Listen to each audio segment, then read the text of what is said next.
Lesson 1, hello, how are you? Kelas 3. Alhamdulillah, kita sudah masuk kelas ketiga. Untuk lagu yang pertama, lagu Hello, how are you? Hello, hello, how are you? Nyanyilah sampai habis. Okey, seperti biasa, oath, doa, warm up, review. Warm up yang paling ringkas, bagaimana? Guru akan perkenalkan atau tunjukkan gaya. Okay, children, Khalifah, students, today I will do the action. Remember the action? I'm happy. Sebelum tu ulang ramai-ramai. I'm happy, I'm glad, I'm hungry. Jadi sekarang, I will do the action and you tell me the sentence, ya. Jadi cepat-cepat saja buat. Mereka akan mengulangkan balik. Dan yang paling penting, dia tak ulang word by word. Bukan perkataan, tetapi menggunakan ayat. So that's what we call Soleh English, ya. Good English. Okay. Dalam kelas ketiga, maka masuklah kad-kad mini ini yang telah siap digunting bersama ibu ayah. Jadi kita libatkan ibu ayah supaya mereka tahu ya, apa yang anak-anak itu dapat belajar di sekolah. Okey. So saya pinjam kad Khadijah, disimpan dalam ziplock bag. Jadi apa yang kita nak buat dengan kad-kad mini ini? Kad mini ini sama saja dengan kad yang ada dalam kotak untuk guru. Bezanya size. Mini cards. Kita akan bermain permainan yang dinamakan flip-flop. Sebelum main, sebelum bahasa itu dikeluarkan, kena ada input. Jadi untuk proses input, terangkan cara permainan flip-flop.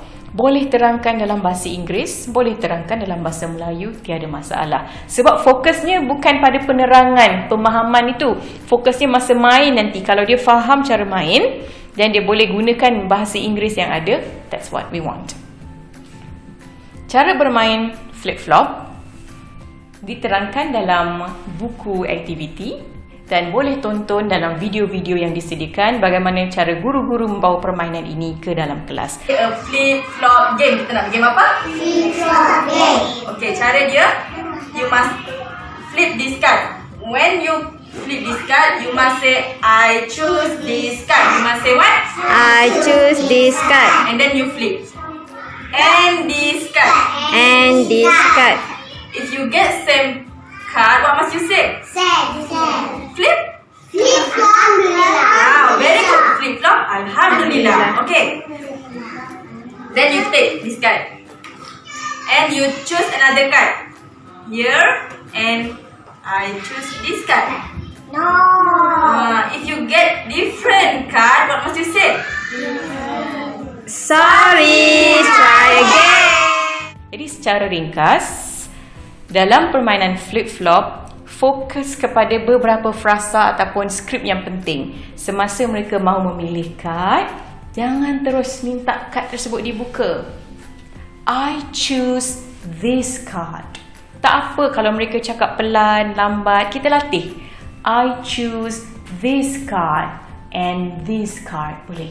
Jadi bila dia dah flip the card open dan terbalikkan card, nampak gambar, sebut je I'm okay. Jadi misinya kan nak cari kad yang sama, kad yang berpasangan.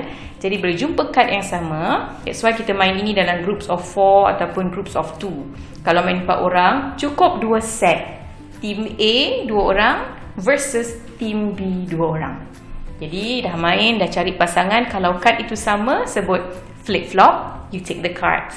Kalau kad tak sama, kad lain berbeza, flip dapat okay. Flip sekali lagi dapat hungry, kan tak sama. Yang lain akan cakap sorry, try again. Jadi ambil masa untuk terangkan, untuk tunjukkan supaya dalam kelas seterusnya bila kita sebut flip-flop, they get the idea and they get to be more familiar with the game. This card